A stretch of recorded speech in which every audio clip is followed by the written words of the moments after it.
Your 4-year-old starts school soon, and you dread getting notes from the head teacher. You expect behavioral battles, refusal to listen. But look closer. Under the class clown antics is a quiet panic. A child who discovers that being sent out of the classroom is better than looking slow in front of friends. They aren't bad. They are just trying to hide a learning gap that starts long before their first day of school. I watched this play out with my eldest son when he was 3. He would throw his crayons the second we opened a book. It wasn't defiance, it was frustration. Why do we assume our kids need more discipline when what they actually need is to feel capable? It's a strange paradox. We focus so much on managing their behavior, yet we ignore the quiet academic struggle that triggers it in the first place. So when a child throws a crayon or runs around the room, we see a bad attitude. We worry they won't fit in. We worry they'll get labeled as the naughty child. But this classroom chaos is rarely a random act of rebellion.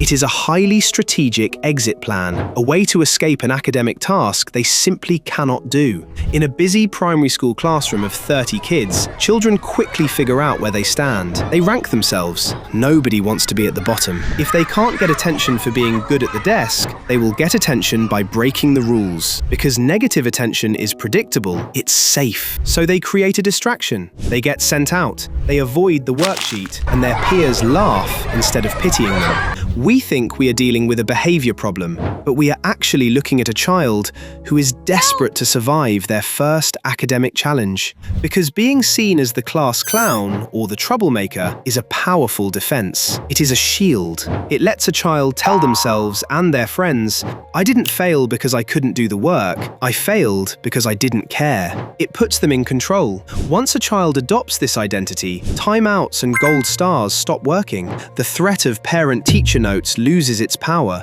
because they have already decided they are the child who doesn't fit in. They will actively break the rules just to prove their own story right. It becomes a constant power struggle. So we have to stop trying to manage the behavior. We have to change the identity.